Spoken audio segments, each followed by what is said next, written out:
How do you know when it's time to hire versus automate? I was watching an interview with a guy in China, actually. And in one factory, they actually manufacture some of like the super high-end names. And they also manufacture some of the lower level stuff, right?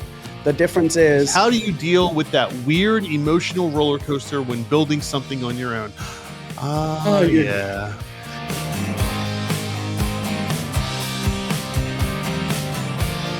There we go. We're on? We are good? on. TikTok's up. All This right. is recording. Yay. Life is good. Life is good. All right. Welcome back to Start It or Scrap It. This is the podcast where we talk about your business ideas, your business goals, your business questions, marketing, anything, legal, fun, boring, whatever it is. Legal within reason. Within reason. Prefaced with, this is not legal advice. This is not legal advice, exactly. And we try to answer your questions. We're live on TikTok, and we'll be streaming around the world once the show gets cut and put up live, or not live, but put up afterwards. And but today, live on TikTok. If you have questions, please submit them to our wonderful producer Ethan, who will make sure that we get them live on the podcast today. I'm Mike Terkanian. And I'm Gummi. And it's the day before Thanksgiving. I know. Thanksgiving's tomorrow. I I'm know. coming to your house too. I'm so excited. I know you are. I can tell you, I have spent an ungodly amount of time researching ways to cook a potato over the last week or two. Okay. Like I noticed a lot of ways, but no, I have looked up an ungodly amount. I probably have already eliminated like 70 different ways to cook a potato and the type of potato. Okay. So now I'm going shopping after we do this podcast to get the potatoes for tomorrow. Okay. So now I have to make a decision. What potato am I buying? Well, which potato are we doing? Yeah. Okay. There's some decisions to make, man. Dude, when the potato can steal the dinner and people talk about the potato, you've done a great job. Oh, I'm sure. Yeah. The potatoes are a very important meal. Very important part of the meal, I should say. Yeah, very important. I found these British guys that do potato recipes. Really? Yeah. That's cool. They have a restaurant. So they have their own YouTube channel? They have a YouTube, TikTok. I think they're pretty much everywhere. Instagram. Okay. So that's how it started. Actually, it started with me watching them teach people how to make base sauces and how to make variants of the base sauces.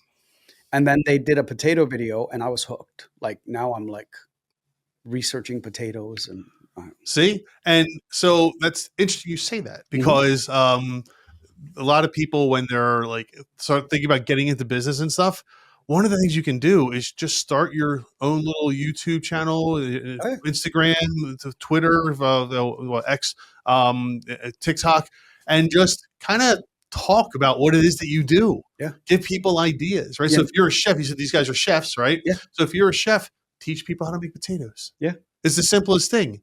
And you start getting a following and you start getting traction. And you start getting feedback. Yes. Even more important in many cases.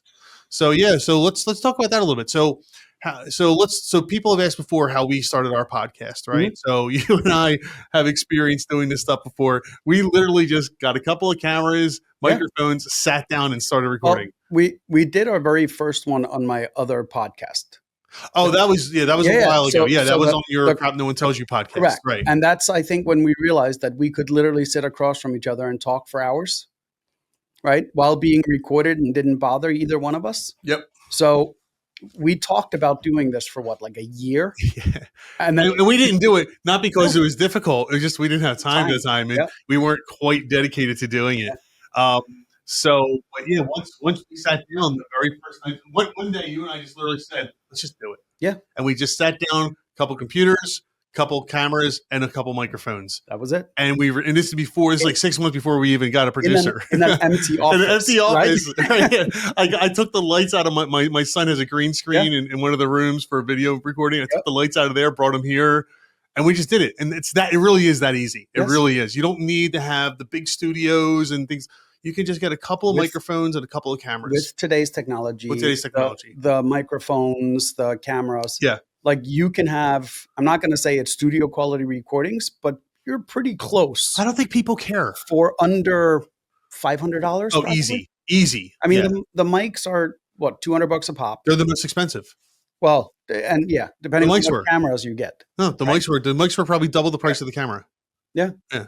So yeah, I mean, so anybody out there, if you're looking to start a business, right? You obviously you need to think about getting the word out about your business, your marketing, et cetera, et cetera. And while there's lots of different ways to do it, doing something like a podcast or doing something like a YouTube channel Mhm. or a TikTok channel or something like that, you have no idea how far that reaches. It really does. Yeah, and not only that, it also gets you used to speaking in front of people, so to speak. Yes. Get your Right? Like, sales pitch together and correct. everything like You that. get to see what people respond to, what they don't respond to, and Right. that's valuable across all of your marketing, right? Yeah. Like if you create a TikTok video and it gets 80,000 views, maybe you have something there that could be turned into an ad, right? Like, Right. and then you have another video that gets 200. That probably is not good for an ad because it's all about the first 3 seconds, right? Whether it's an ad, whether it's a TikTok video, whatever it is, if you don't grab them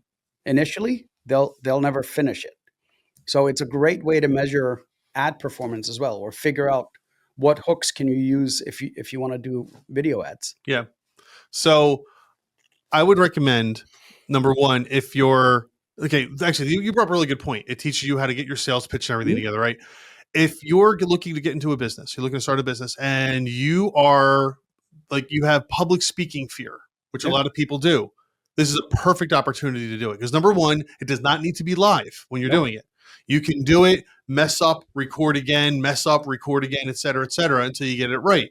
And you can even throw the first 5 or 10 episodes away if you don't like them, if you're really that concerned about it. So you can practice your public speaking. Once you start getting the hang of it, once you start getting used to it, then you can actually go live with it Mhm. on occasion. Maybe only for 10 minutes. Just Wait, go live for 10 minutes. how many episodes had we recorded before we did our first live? 40? Was it 40? I think it was 40. Jesus. Yeah, before we did our first live. Yeah. And it wasn't out of fear or anything Yeah, like no. that. We just didn't really think about doing it No. for some reason. We kept recording them.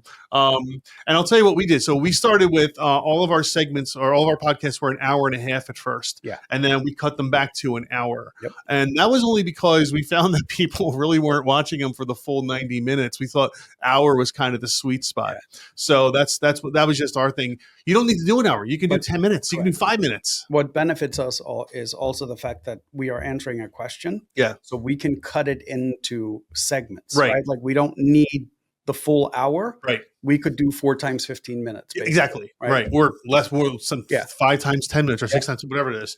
So, anyway, so what we do on this podcast in particular, for those of you watching now live and later on that aren't familiar with us, we take questions live on TikTok for people that are, again, have questions about their business, really Mhm. any question there is.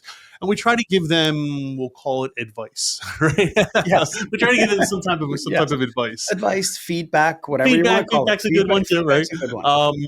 And then when we're in between questions on TikTok, waiting for a new question to come in, we'll go over to Reddit and we'll look on some of the subreddits to see what questions people have about running their business as well. So that's our thing. That's what we do. Figure it out for you with your business, whatever it's going to be, what you want to do. What is the thing that's going to draw people? Again, you were looking for potato recipes, right? You probably have hundreds and hundreds of videos to choose from. Oh yeah. Right. So it's great. Oh, and now next time I go to England, I'm going to this restaurant to these guys. Exactly. Like, there's no and if or buts. Like, Right. I'm going. So we have our first TikTok question. This is from Raimondo, who says, I want to create an Uber Eats level delivery service, but for trains and buses. Imagine you pull up to your stop and have a delicious local food item waiting for you. Why stop there? Forget your sweatshirt, have one delivered. What? Want a Nintendo Switch mid-ride? Have one delivered. Okay, so this is kind of cool. Mhm. So this is kind of like DoorDash, Uber Eats, etc., to a specific location, which you can do currently. Yep. But I would imagine it would be very difficult to use DoorDash and Uber Eats based on train and bus schedules because they don't always get there when they're supposed to. Correct. And the person's not going to wait around for 10 minutes if the bus is late. Or if the food is late coming Or out. if the food is late coming out, exactly, right? You're gonna miss it. Yeah. Right. So this could be, it's definitely going to have its challenges, but if you get it and figure out how to do it right, this could be very big. This Correct. could be a really good idea, Armando. I like this Yes. because I fly a lot, right? it would be great if after I got off the plane and was to go into my rental car in a foreign city, and I had food waiting for me, or I had the supplies I need waiting for me, as opposed to having to figure out where do I go eat in this place I've never been before. Even better, you get off and you're like Newark. Yeah. Right. And you're going into New York City. Yeah. That's what, a 25-minute train ride? Yeah, maybe. Yeah. To have your food delivered at Right. Newark train station. Right. And now you can actually eat something exactly while you're on the train, which is otherwise wasted time. Yeah, otherwise you have to grab a hot dog or something like that. So there's nothing wrong with hot dogs. I like hot dogs. No, there's nothing wrong with hot dogs. There's a time and a place for hot dogs. That's right. Let's go to a baseball game. Like once a year. Well, yeah, I'm sure you eat them on the golf course. No. You don't eat hot dogs on the golf course? No, it is. Isn't that like a tradition at the ninth hole? No, You get a hot dog and a beer? It is my biggest pet peeve. Oh my god! Is hot dogs on a golf course? Like no, What? No, they're a hard no for me. That's like apple pie and ice cream. They go together. No, hot dogs on a golf course are a hard no. I would remember we had the guy the other day that was saying he wanted to make like healthy snacks for golf courses to grab. Hot dog selfie. Yes, hot dogs are super healthy. No, I'm more of I want like a sandwich or like actual substantive food. All right, look, nine dog and a beer at 9. That's it. That's what. And then of course dog and a beer in the baseball. Right. Baseball. I think that's more for the people that are out drinking with the guys and then get interrupted by having to hit a ball every once in a while. Probably. Raimondo continues, ideally we work directly with the train company to arrange timing. This is happening in parts of Asia, so why not here? Oh, that's interesting. So so you have a market where it's already occurring. So now they've already found some of the problems, so you can and have solved them, so you can build off of their backs. As long as you can get a feed for when the train is coming and leaving. Yeah. And you have a direct feed, so you know in real time, then yes, the timing portion works. And I don't mean to sound off color here, but look at the difference between Asian trains running on time versus they're to the second. They really are.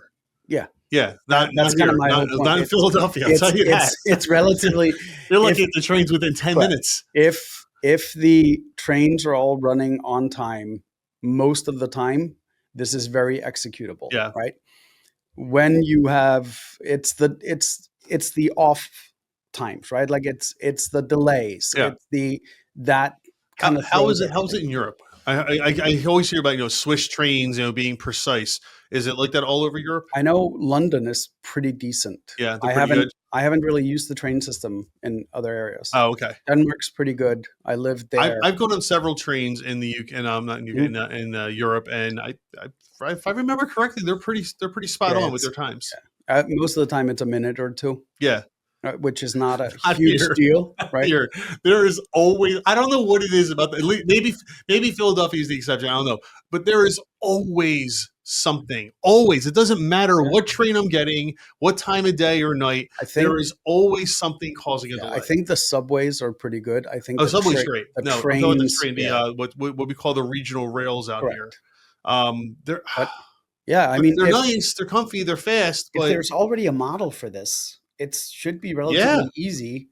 Like, call them up, email them, be like, "Hey, do research. You'll find the answers. You'll find. So Raimondo, I mean, I really like where you're going with this. I guess the question is, do you have any questions about what you're doing? You've told us what you want to do. I think it's a great idea. I like it. Building the network is what takes the longest, right? Getting the restaurants on board, getting the stores on board. That's really the hard part. A lot of people don't realize that, yes, now there are restaurants that go and sign up for DoorDash. Right. But when they started, they were out there soliciting this to restaurants going, hey, this could be a great idea. Yeah. Right. Right.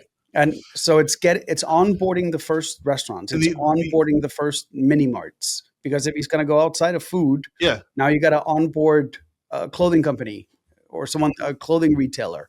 But the other thing is when it comes, and now that I think about it, when it comes to DoorDash, and we'll just use them as an example, DoorDash and the driver specifically are relying on just one entity, and that's the restaurant, Mhm. to say, okay, it's ready. Yes. Now you have to rely on two entities, the restaurant and the train Yes. have to work together to make sure that it's ready in time to pick up to get to the train station Yes. for when the train pulls in. Yes. Sorry, blocking my mic there. That could be It's tricky. challenging. Correct. It's timing. Yeah. Right. So if you don't have the restaurants on board, that when you place an order, it has to be ready within Has to be. Yeah. within an X number of minutes of when Yeah. It you can't say be, it's oh, we got the lunch rush. It'll be 5 minutes late. correct. No, it's No. you've already lost. Train's gone. Yeah, train's Right? gone. I can see this crowd. Wait. But yeah. No, I like the idea, and if it's already being executed elsewhere, it's pretty easy to figure out what you need to do. Yeah. So, Raimondo, cool idea. Again, if you have additional questions, please feel free to send In them a to perfect us. world, it may be executed. Realistically, it will be difficult. Yes, that is exactly Who said it. that? He did. I Oh, just saw his. Raimondo. Okay. Yeah. But yes, it's logistically very, very difficult to get this to work. Realistically, can it be done? Yes. But I would start with items that are relatively easy to get on time. Yep. Right. And then once you've figured out how that works, then expand to items that have more difficulty with timing. Yeah. Right? Like you said, sweatshirt. That's not a problem. Sweatshirt's waiting on the rack. Correct. Right. It's the food that's going to be the issue. A Coke and a Snickers. Right. Right. Like there Right. are all kinds of items that people Coffee. right? Like start with simple items, then move into restaurants, Yeah. right? And if you move into restaurants, as much as I loathe saying it, fast food restaurants could be a good place to start, but don't offer the service during peak hours. No, you So can't. no lunch service, no dinner service, because that's going to mess up your timing. So the next thing is person just has their hand out the window of the train as they're going by and grabs it. That's the next service, right? Train doesn't even stop. I'm going to actually, now that he said it's already exists, I want to. Yeah, I'm kind of curious how it works. Well, this is what I'm now going to do tonight instead of watching potato videos. Because no, you're making us potatoes for tomorrow. Yeah, but I have to make a decision in the next hour, so Okay. I can start researching something else. So this. All right. Well, I'm really looking forward to these potatoes tomorrow. I really am. They better be good. All right. They better be. So, Raimondo, thank you so much for the question. Good luck to you, man. And as you're going through, and if you do decide to build this, by all means, keep us posted. Oh, yeah. Let us know what's going on. We'll definitely talk about it on the podcast.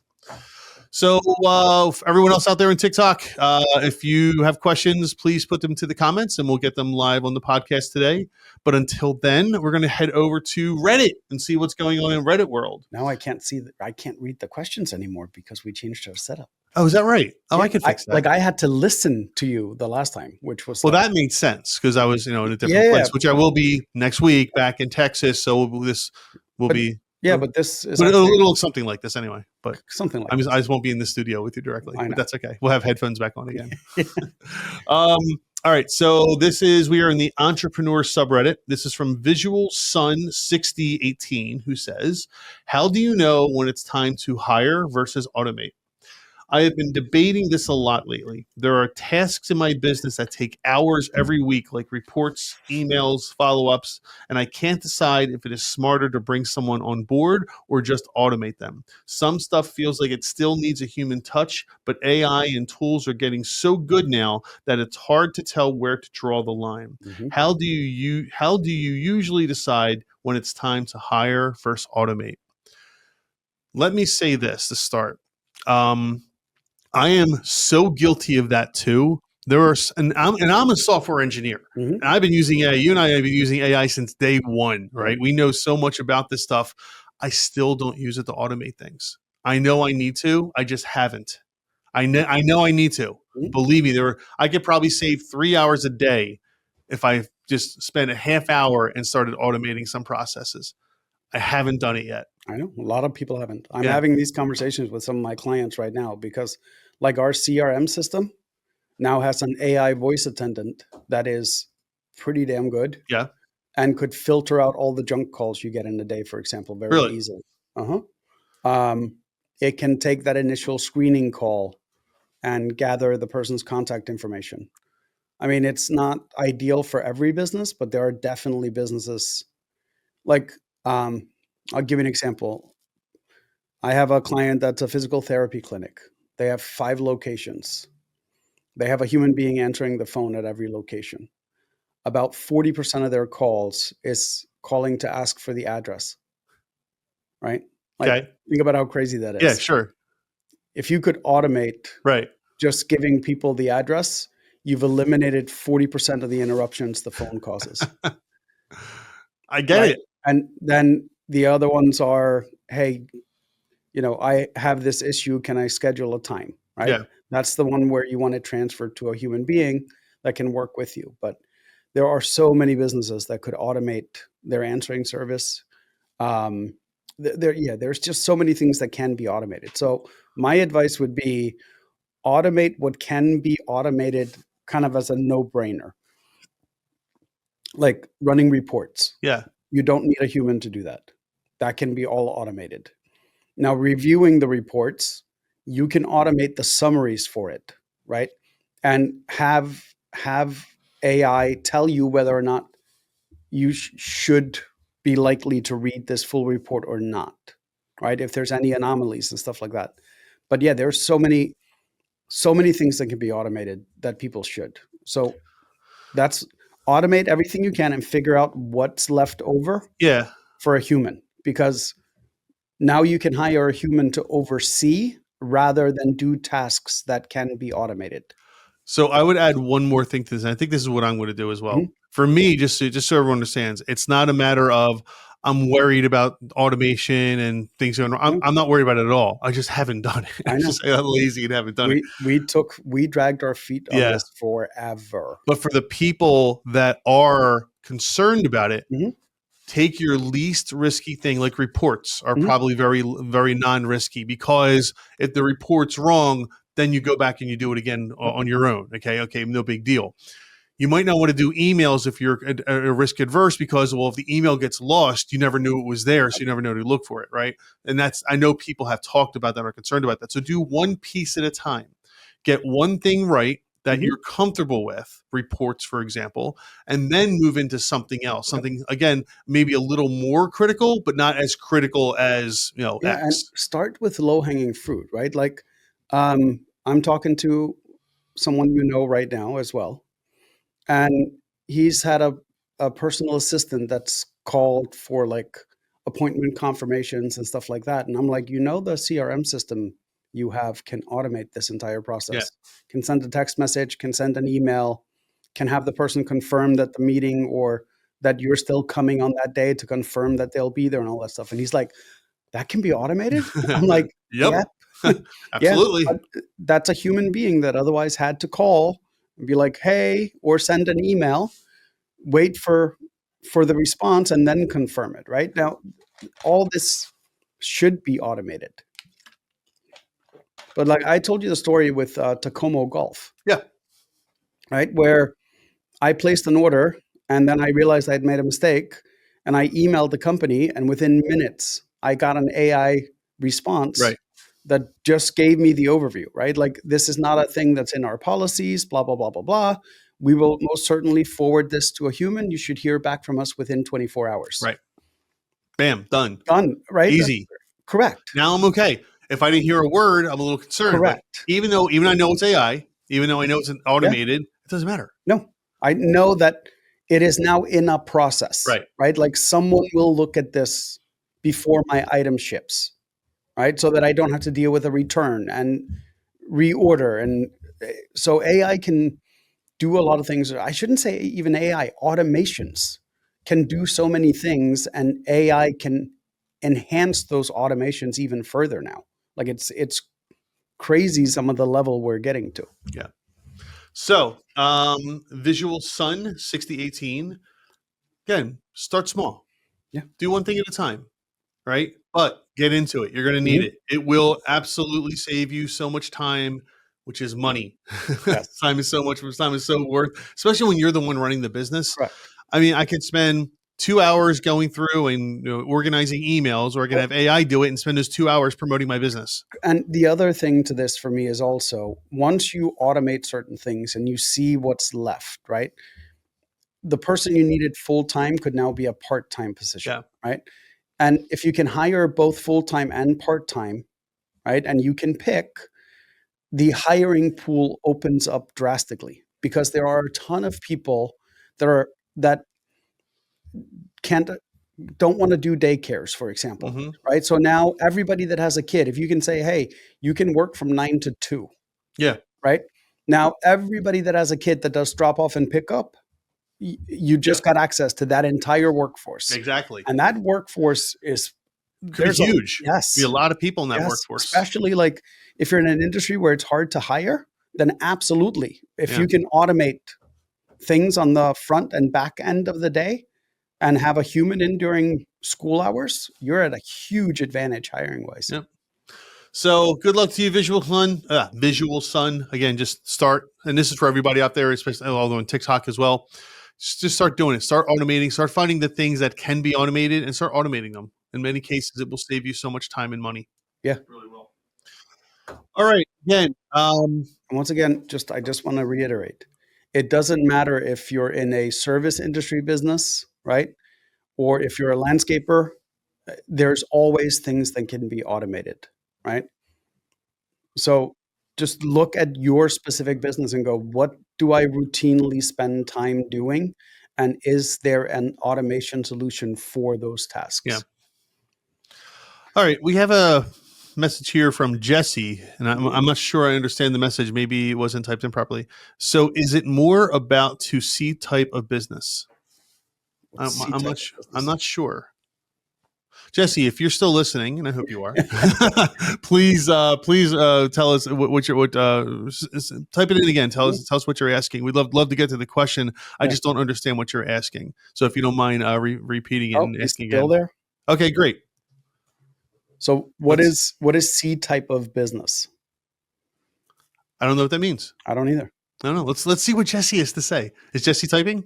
I can't see if. Oh, you can't see if Jesse's typing. All right. Well, Jesse, we're going to wait. We have some limitations. Oh, okay. Oh, customers. No, so it's not just. No, it's not just. Oh, like B2C. I got you. Yeah. Okay. No, so it's pretty much for anything, whether it's consumers, whether it's B2B. Like we're in B2B and we've automated a ton of stuff, because we send out things to clients and right. Same thing. There's a trucking company that I know that automated a ton of like their routes, how they're organized. There's now software for that. There's a company, one of my vendors use it. Not one of my clients use it. It's called TrackPod. All right. TrackPod helps organize delivery routes using AI. Okay. So yeah, there's a lot of different automations, whether you're in a B2C or a B2B. And it's just a matter of looking at what are my options. Okay. Sorry. Something came up. I figured it happens. By the way, you were furiously typing. Yeah, I was trying to get it out before you were finished, but that's okay. We didn't get a cease and desist, did we? No, not yet. No. For what? Why would we get one of those, Gummi? Because we keep waiting on either they send us a case of this or we get the cease and desist. Knock it off. Yeah. Or you're doing the smart thing and saying, hey, free advertising. You're doing a good job. We're not doing anything.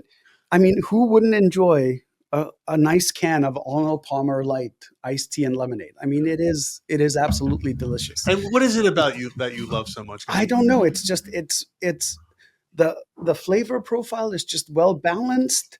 It's not overly sweet, even though I thin it out with some ice because, having it ice cold is even better. Oh, is that right? Yes. You drink that on the golf course too? I do. I take the big cans on the golf course. Very nice.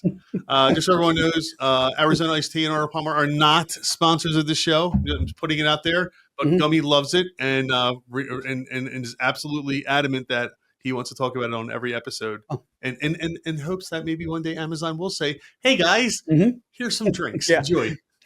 So the guy just commented, Jesse's. He's a business owner in China. Oh, okay. So he's new to the U.S. market. It's so different from the Chinese market. Oh, okay. Oh, I'm sure. Yeah. Yes, it is, Jesse. Do you know anything about the Chinese market? I don't. I know nothing about the Chinese market. Yes and no. So I have been involved in other Asian markets, not specifically China. Okay. And the way business is conducted, the way people talk, phrasing, all of it is different. The how you work with employees, they don't have nearly the labor laws we have here. It's a very different business environment. And I have an uncle that actually owns a clothing factory in, I want to say either India or Pakistan. Okay. And he was like, none of this would be doable if I would have opened it up in Denmark where he lives. Oh, He's wow. like, we wouldn't have been able to produce half this stuff at The cost. at the prices. He Yeah. was like, and he said like he had to hire someone to work with that actually understood all the business stuff there, because he was like, it's totally different. And he used to own a chemical factory as well, Oh, wow. in Europe. So he had been in the manufacturing industry. So it's not like he was new to that, but he was like, just the environment of doing business there and running the business is totally different. Okay. Yeah. Again, I know nothing about the Chinese market, but Jesse, that's awesome. I'm happy to hear that you're a business owner. So are you? I'm just out of curiosity, and you can put this into the comments, and we'll get to it. Are you? So you said you're getting into the U.S. market. Are you coming to the U.S. to do something, or are you just selling into the He U.S.? just said everyone is trying to be cheaper, and it's completely ruining the market. Oh, Yes. yeah, Yes. it's a race to the bottom.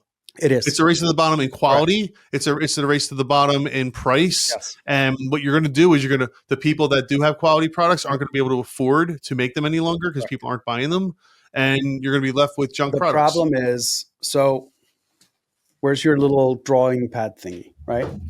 So the paper. The paper.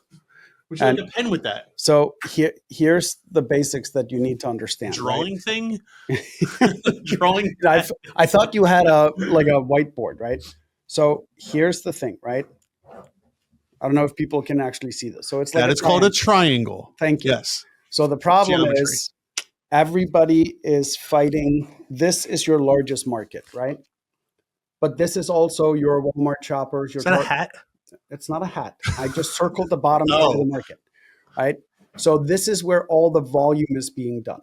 So think Kia, those cheaper automotive, they are all selling to this type of business, right? So now they have to keep manufacturing costs down. Right. They have to do certain things. While up here, you have Koenigsegg and Bentley and Rolls-Royce that only make a handful. So now the question becomes, where do you want to cater to in the market, right? Because right now it seems like everybody's racing toward the bottom and wants to make cheap stuff that they can sell in mass volume. Yeah. Right. That may not always be the right answer for your business, especially if you're manufacturing. But right? it depends on the type of business. So if you're a luxury brand, obviously that doesn't matter, right? You're Louis Vuitton selling purses at $5,000 a piece. It does. There's no race to the bottom for that. Correct. But you have to kind of decide, where do I want to manufacture on this scale? Right. Like, do I want to manufacture on a I want to get my product into Walmart, or have those distributors get my product into Walmart? Now it's 99% price. Yeah. Right. Of course. Yep. They're not looking for the quality. Right. But if you say, hey, no, I want to get my products into Whole Foods. Well, now it's about quality. Now quality has to be stepped up, right? That means you probably have to manufacture slightly less using better materials. You have a smaller market, but a higher margin. Yep. Right. So this race to the bottom, everybody wants the Walmarts of the world, right? Or they want to be the Rolexes of the world. Right. Well, there's a huge market in between, right? Like, I'll give you a perfect example. There's a small manufacturing company that makes cast iron enamel pots. Okay. And I go out of my way to track these pots down because they are like top quality, but they're priced like they're not quite in the middle. They're probably priced slightly above the middle. Okay. But I'm not paying exuberant amounts for it. So I'm getting like a really good quality pot for a reasonable price. And it's costing twice as much as the cheap one on the market, Okay, right? so let's combine that with MT Bobby, who said, "I think part of the answer is marketing to people who Yes. don't want the cheapest product." Yes. And there's a very good point to that. The issue is that the majority of people, and we're talking Mhm. the absolute vast majority of Yes. people, they're looking for price. Yes. Price is all that matters to them. So it No, it really is. it We all know the correct. old saying, "You get Correct. what you pay for." Yes. Right? If everyone truly believed that, Walmart would be out of business. Yes. Seriously, Well, think about it. but They so would. a lot of that is also affordability, right? Like Well, that's what I mean. what That's can what it is. They what can't afford the better product. correct. There was actually a study done on shoes, which Okay. was fascinating. Is the lowest part of the market can't afford the really, really, really good work boots. Right. So they have to buy the cheaper work boot, right? Yeah. Because And they have to buy it again they and then buy it again. buy it again, buy Right. it again. So they did a study that for every one pair of really quality boots you can find, the bottom part that couldn't afford to buy that boot once Right. ended up buying 6 pairs or spending 30% Right. more, Yeah. right? Over time. Yeah. Over the lifetime of the better Right. quality shoe, right? But yeah, so it's an interesting dynamic because there are certain things where that doesn't apply, right? Like um, cookware. Mhm. Cookware is a place where it applies. If you go and spend the money on something like Hexclad Mhm. or actual like um, kitchen professional commercial level stuff, Knives, for example. knives, Yeah. right? Like I've had the same knives for the last 23 years, never had to replace them. I've had to sharpen them once, right? Um, but each of my knives, I think my cheapest one, which is my paring knife, that one is like $80. Oh, jeez. Yeah, yeah, But but it never gets dull. Yeah. it gets dull, but But yeah, you can sharpen I it. will never have to get rid of it. Right. Like my kids will be able to Whereas use if you my get the knives back. cheap knives, you have to go through them every 3 or 4 years. Correct, right? And it's the same thing with cookware. Like if you spend $700-800 and buy a decent cookware set, your kids will get that cookware. Yeah. But if you go buy the stuff at Marshall's, that's like because I buy that when I buy the flat pans to make like pancakes and stuff. Yeah. That's where I go. Okay. I'll just swing by like a Home Goods or something like that. I'll get a pan, and I know I'm gonna have to replace it in a year. Yeah. Like that's just the way it And works, that's okay. and I'm okay with it because I don't use it enough to justify spending $200 or $300 on the really really good one. So yeah, MT Bobby follows up, says, "I sell $300 dresses to people who could buy it cheaper, Mhm. but don't. Although there are plenty of people who do buy the cheaper dresses. yes, I'd like to capture both markets." yeah, you can. So a guy that I know, A guy that you know. yes, because I don't want to say his name nor the product he makes because That's from Ocean's I 11. uh, You know a guy. I don't want to throw them under the bus, right? So what they do is they actually manufacture on 2 different standards. So they happen to make plastic products and they make it for high-end stores, higher end, and then they also manufacture for lower end stores. And I'm deliberately not saying any names. It's okay.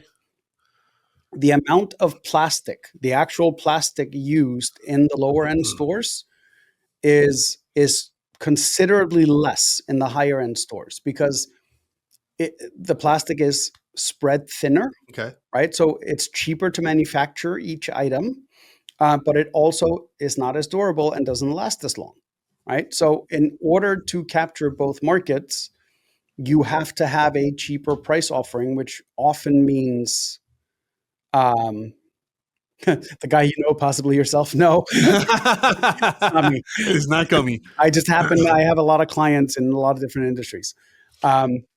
So yeah, you have to have an item where you still don't absolutely get, choked on your margins. Right.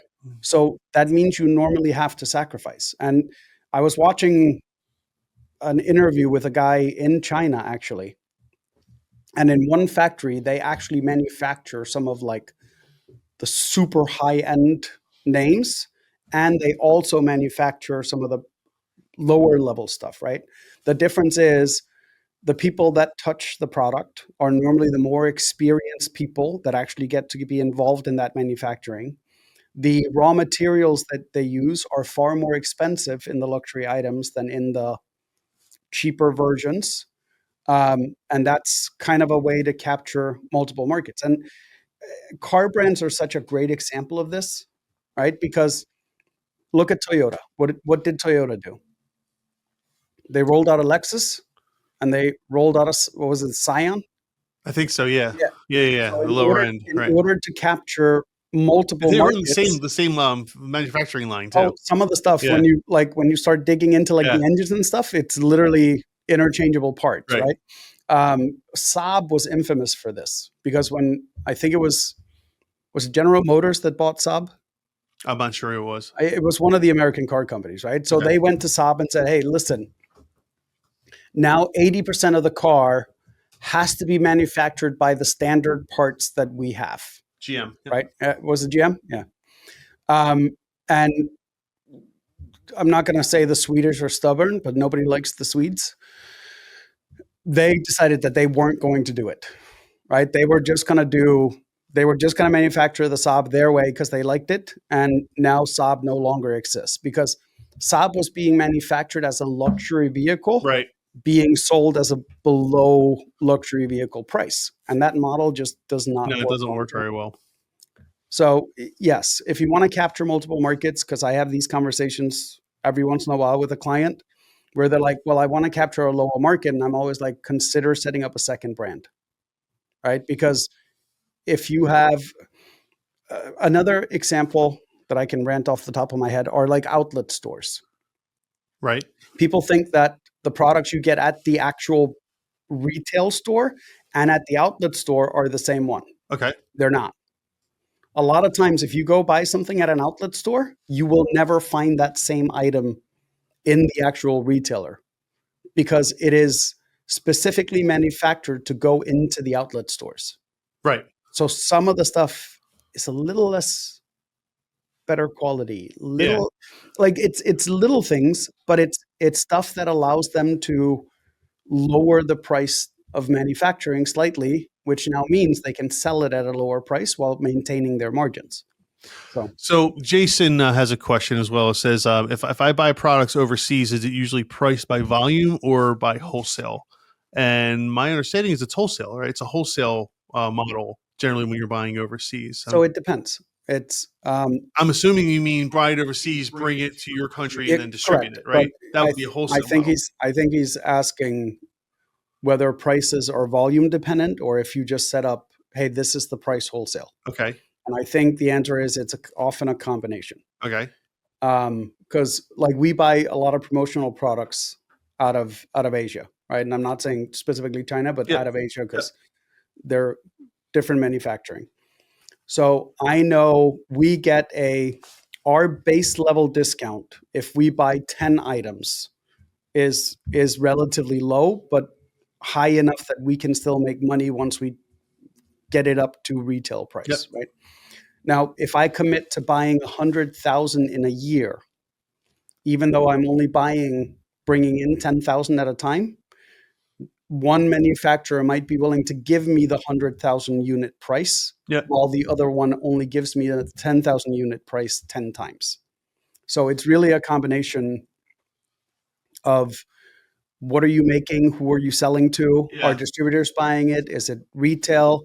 Am I reselling it?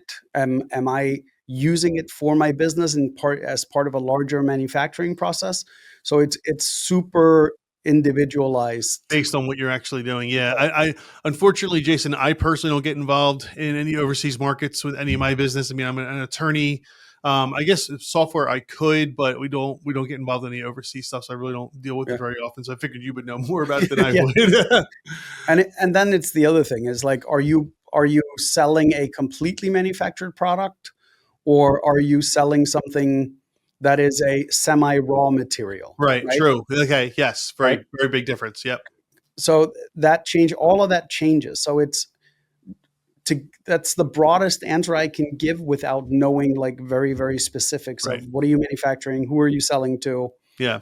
What quality is your product? Once you narrow all those things down, then you can start looking at what business model works best with this. Yeah. We have another one. This is from New Snaps, who says, "We are a buy once product, but we also make you install it so it lasts longer. Mhm. It's hard to market this." So New Snaps, you are not a buy it once product. You are a buy it once per boat product.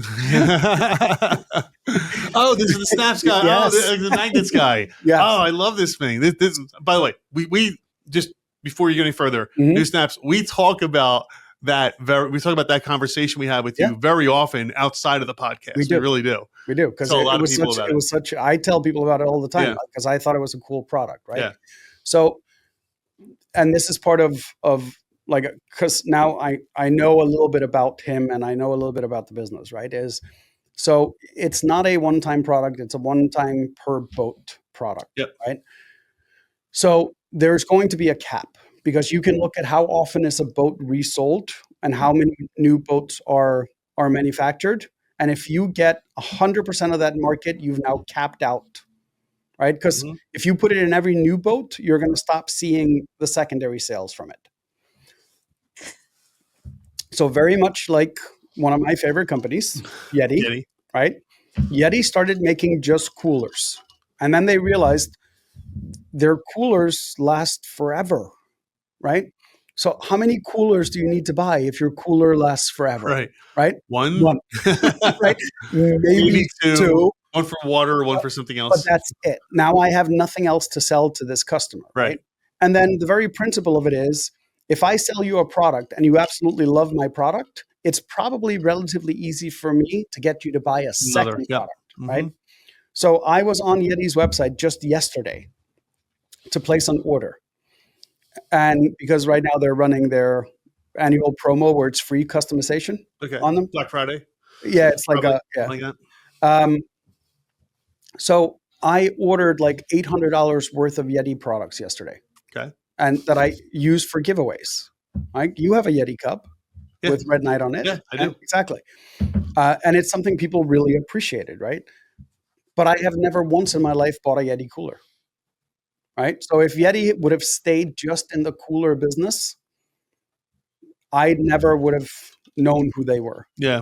Well, I might have known who they were. Just for the cooler. I would have not been an avid fan of their products, like their mugs and stuff, right? Don't they sell blankets too or something? It's what? Don't they sell blankets too? Oh, they have all kinds of stuff. They have all kinds of yeah, that they stuff. even went into plastic bottles, which blew my mind. I'm like, because they're not insulated. I'm like, I'm not sure like what the benefit of getting a Yeti branded plastic bottle is. Like that one's beyond me. Yeti? They have backpacks now, not cooler bags, but actual. Like, that, yeah, sure, yeah. Yeah. Mm-hmm. I have to admit, I looked at that backpack and I was like, I do like cooler bags. They're nice. Yeah. Oh, I love cooler bags. Yeah, they're great. So, like, yes, if you are in a market that is getting capped by what you can sell and manufacture, it is not a bad idea to say, what other support products could I sell to the same person? Yeah, no, I understand that as well. So let's look at New Snaps, right? So remind everybody what he does. So he has these magnets that are specifically for boats. Yes. Right. And they're super strong. Super strong. They like rare earth material strong. Yeah, they don't rust. They don't they stay perfect for the lifetime of the boat. Right. Like the boat will deteriorate before these magnets do. Yeah. What else could he sell then? Sell magnetic strips for knives. I'm just something. Yeah. He has a magnetic base that attaches to your Yeti now. Oh, that see that I like. So you put the Yeti in the boat. Yeah, when the boat hits a wave or a bump, it doesn't go anywhere. Correct. But now go think above and beyond that. Yeah. Right. Like one of the issues I have with Yeti is that, so this product, I'm just going to show people, this one specifically fits in my cup holder. Right. I have a water bottle that does not. I have one too. It drives me nuts. I know. And every time I make a turn, it goes flying. I had something in the car that's a magnetic base that I can just stick it on, I would buy it. There you go. See? New Snaps. I like it. Correct. But now you've taken the idea of the same product, right? Because it's still a magnet. Yep. Nothing has changed. It's just the usability of it. A different use case for it. So like one of the things now you're going to learn something. I don't know if you know. But like I used to be a alternate chef on a big ship, right? Okay. And one of the things that was really annoying is most of the magnets to hang your knives on Uh-huh. in rough weather weren't strong enough. So we would always have to go down, pull all the knives off, and stick them in a box. Annoying as hell, right? Because now they're all in a box. Yep. They start hitting each other. Just no. Magnetic strips that would hold them during a storm or hard waves would have been invaluable. You could have been on every commercial fishing vessel there is, because the other option is the vinyl strip where you stick the knife in. Right. Well, a lot of times when you're pulling them in and out, you're actually dulling the knife every time Yeah, you I've pull heard them in that. and out, Yep. right? So yeah, there are so many, like magnets they have such a huge usability features. Yeah. Yeah. So, Dude, if I could get one of those for my golf bag, right? Oh my gosh, where I how could great would stick- that be? Yes, new snaps. There you go. where I Make it could for a golf bag. where I could stick my Yeti on the Seriously. golf bag. Make it for a golf bag. Because once again, this is annoying to carry around. It is. But if I could slap it on And the it's bag strong with a enough that you don't magnet, start going anywhere. Yeah. You're 'cause set. and people are going to be like, well, there's pockets on the bag. I'm like, yeah, but it's still annoying because it doesn't seal all the way. It's a Yeah. straw. But if I can angle it on my golf bag and stick it on, Yep. now I can walk around with it. And not worry about any And issues. it doesn't spill. It's always upright. There's going to be so many applications for Mhm. that. So, okay, there you go. So, new snaps, you do not use, right? You do not have a buy once product. You have No. a buy once per whatever you're using it on, possibly. Once the snaps themselves are once per boat. Yeah, one per boat. Because his product is like perfect. Yeah. Right? Like it's too perfect. It doesn't deteriorate, but it also brings the buyer back. So whenever someone buys a new boat and they have the issue with the seat cushions, Yeah. I'll guarantee you the first thing they do, it's like when I buy a new car, the first thing I do is I log on to WeatherTech and order the laser cut mats. Yep. Because like it's huge. Like it makes cleaning the car so much easier. Yeah. So like WeatherTech has me as a customer for life, because every car I get WeatherTech mats. Yeah. It's the same thing with new snaps. If someone has bought the product once, they're going to buy it again from him. Every time they get a new boat, if his magnetic fittings aren't already there, they're probably going to get them. MT Bobby, thank you. That's great. So that's great. MT Bobby says per application, meaning they are a buy once per application product. Yes. Yeah, I like that. Right? That's a great way to say it. But Thank you. It's the same thing with Yeti, right? Oh, yeah. Like, I can't tell you this has fallen off a roof. This has, like, I was literally up on my roof doing something and it fell, right? And like, I don't know. The thing that can break, I mean, it can bend, is probably this plastic top. And it's like $9 to replace the lid, right? But how many Yeti products do I have? Way too many. Yeah. Right? Like, but because you know their quality. Correct. Right? But keep in mind, you are willing to spend the extra dollar to get the quality product. Not everybody can do that. Correct. That's the whole discussion we had earlier. Right? So that's why you have everything from this and the Stanleys to the aluminum junk ones that like, but you can manufacture for each market, right? So like Yeti knew they were going to be expensive. Not everybody can afford it. Yeah. Which means you have to price the item higher. Yeah. Agreed. No, completely agree, because you have to make up smaller quantity being sold at a higher price in order to make your margins, of course. But if you're going to do that, then your product needs to be better quality, which of course it is. And then you may be in the same boat Yeti was in, where they then have to look at what else can we make that fits with who is already buying from us. Okay.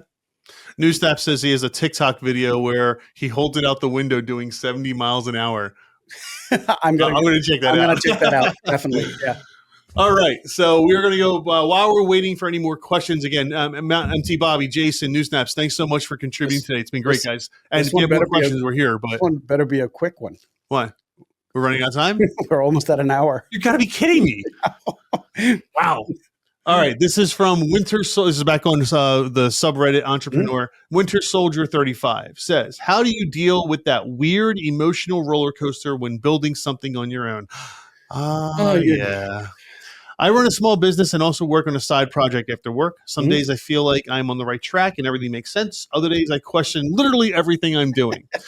That won't stop. That will not No. stop. Even tiny setbacks mess with my mood. I know it's Yep. normal, but I'm still trying to figure out how to stay consistent mentally when the journey itself is so unpredictable. Recently, I started journaling, and it has helped a bit. Well, that's Mhm. a cool idea. Yep. When things go right, I write down exactly what happened so I can read it later and remind myself that progress does exist. Yes, it Yes. does. When I mess up or have a bad day, I write that too, just to get it out of Mhm. my system. It doesn't fix the bigger problems, but it keeps my mind from spiraling. Yep. If you've been building something for a while, how do you manage the mental side of it? How do you stay focused when your brain keeps switching between confidence and doubt every second of the day? I'm sorry, every second day. Any routines, perspectives, or strategies you use to stay grounded would really help. So I'm going to say the fact that it's only happening every second day, Yeah, right. That's pretty not good. not every That's pretty second. good. I'll It's be on a call and I'll be like really happy and confident about that call, yeah. but miserable about something that just happened 5 minutes ago. Yes. Oh yeah, yeah. I mean, So it can be it's right it in can the be day to the same day. time Like frame. yes, like we were having a record print day the one day, and a print head goes. Yeah. Well, print heads were on back order. Now a piece of equipment is down. Now I have to either I have to stay late or one of my employees has to stay late because Yeah. we're down to one printer, right? On a day where we ideally would have needed three, right? Yeah. So it was an awesome day that turned sideways really quick for no reason whatsoever Yeah. other than a faulty printhead, right? So And it's even the confidence level with what you're doing, right? Like it's that imposter syndrome versus, yeah. right? Like Right. it's, oh man, things are going really well. Everything is on a roll. Well, It's about to hit it's the a, so yeah, something's about for to go now. wrong, right? For the moment. For the moment, right? And it's, I think the biggest thing for me when I started the business, and it was literally like, do I put gas in the car or Right. do I eat? Right. Right. It was eliminating how low I got, let the lows go. Yeah. Right. Because it's very easy to curl up on the couch and grab a blanket and start crying because things are rough. You just can't let it get to that stage because, and much like him, I also used to journal. Mhm. So when I started reading back some of the notes, like skimmed through, Yep. I realized that the bad days were far, far fewer than the good Yeah. days. And the bad days lasted drastically shorter than the good days. But you remember the bad days more. Correct. I'll tell you Because why in a second. they sting. Yeah. Well, and here's why they sting, right? Mhm. It's a chemical thing, right? So it's a chemical in our body. So we have in our body, some of the people probably don't know this, but we have in our body called dopamine, right? Yeah. And when really good things happen to you, your dopamine Mhm. spikes up and your body feels it and you feel happy, et cetera, et cetera. And then when bad things happen to you, your dopamine spikes down and you start, it's almost like a withdrawal for the Mhm. most It part, is right? a withdrawal. It is a withdrawal. And so when you're running a business, okay, so let's put it like this. When you're working for somebody else, Mhm. you're doing your job. Maybe you get some kudos here and there, but for the Yeah. most part, your dopamine levels stay pretty consistent Yeah. because you really, and let's face it, you really don't care that much, right? You might care about your And, job. You want to do a good and job and have some there's performance, not but like risk you're reward. not exactly, you're not Mhm. invested in that company really that maybe you have a 401k, maybe you have some Mhm. profit share, but it's not your baby. And therefore, when something does go wrong or something does go good, it's like, oh, that's nice. Back to work, right?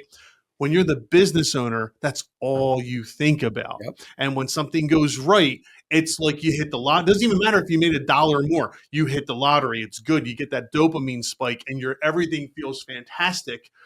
And then when something goes wrong, you get that withdrawal, and your body just goes into recovery mode, right? Yes. And that's really what happens. And I promise you, Winter Soldier, if you go look at your journal and you look at the times when you had those wins, you if you think back carefully, you'll realize how your body reacted to it as well. And it is a chemical reaction in our body. So and that's with everything. That's with Mhm. relationships, business, kids. It doesn't matter. That's So everything. just got a comment on TikTok saying, having been both an employee and employer, I have to agree. Well, thank you, MT Bob. Yeah. Appreciate that. We've all been there, right? Oh yeah. We've all been there. We know what it's And like. yeah, it's very different working for the business and being the business owner, right? Yeah. Like the amount of investment you have emotionally, like everything is totally different. Yeah. Right. Like if the business goes under, oh, I'll just go get a new job. Right. For Right. the business owner, Yeah. you could be in bankruptcy in Yeah. 90 days. Exactly. Right? And everything you put into it is gone. Yeah. Right. So let me give you an example. So I was actually talking to my guys this morning. So one of the things I do on the side is I DJ, right? And I've been DJing for years. It's just fun for me. I don't do it for money. I do it for fun. I really do. And I told my guys this morning, the pinnacle for me would be to play a 1 hour set at some festival. I don't care where, when, how. That's the pinnacle for me. That's a win. Maybe Burning Man.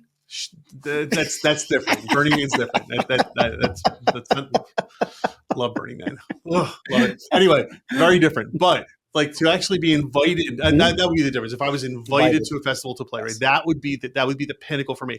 And so there, what I'm trying to get at is it has nothing to do with the money in that case. It has to do with I put all this time and effort into doing something, and for me, that would be the goal, right? As a business owner, you put all your heart, soul, time, and money into something. The littlest win can change your life. And I don't mean from a financial standpoint. I mean from I succeeded standpoint. So do you know what was kind of, so I've written books and stuff, right? Yep. So I got invited to speak at a conference once. They ended up canceling the conference. But the highlight was when the speaker schedule rolled out and you sorted it alphabetically. Okay. So my last name starts with an S. Yep. So the R and the T was on either side of me. Who was it? Tony Robinson. Get out of here. And Donald Trump. What? After. So it was kind of weird seeing my name sandwiched between those two names, right? Like, you weren't actually speaking between them, were you? No. Okay. No, that was just how that was just the speaker list. Tony Robinson and Gummi. No. They were like the keynote speakers like Friday, Saturday. That's cool. And I was like the 7 a.m. on Sunday when nobody shows up speaker. That's cool. But it was kind of cool when you look up a speaker list and you see those, and this is back when Trump was doing like the you're fired stuff. Yeah. Right. So it was just it was funny because you're like, my name is in with these types of guys, even though like it's the same conference, right? But the time slots are totally different. Like we're not the same caliber. But the fact that my name was in amongst those right. And nothing happened. Unfortunately, it didn't happen. But it's not like you're making tons of money off or something. No. It was just you were suddenly in a position where you're with the biggest names in the world. Yes, that had to feel like being on the top of the. I was getting paid. They weren't going to pay me anything to speak. Who cares? They were just going to pay for my accommodations. Right. I even had to pay for my own flight. Okay, right. But I knew it was a great opportunity for a promotion. So I'm like, you know what? $600 flight, and I get to speak for 45 minutes. And then I get to go to the speaker area and hang out with those types of guys. Mm-hmm. That's invaluable. That's what I'm talking about. Right? Like exactly. That. Yes. Exactly. And that's how I kind of feel like with the DJ thing. Like if I got invited somewhere where like John Summit was playing, I don't care if I'm the first person 8 hours before it. I'd be like, oh my God, that's incredible. Yes. They asked me to the same event. Yeah. Right. Now I'm playing for the breakfast group. That doesn't matter. I'm not the top, but you're in the same. Just being in the same group as some of those people is like crazy. It's been an hour, Gummi. I know. We got to go. I can't believe it. This goes quickly.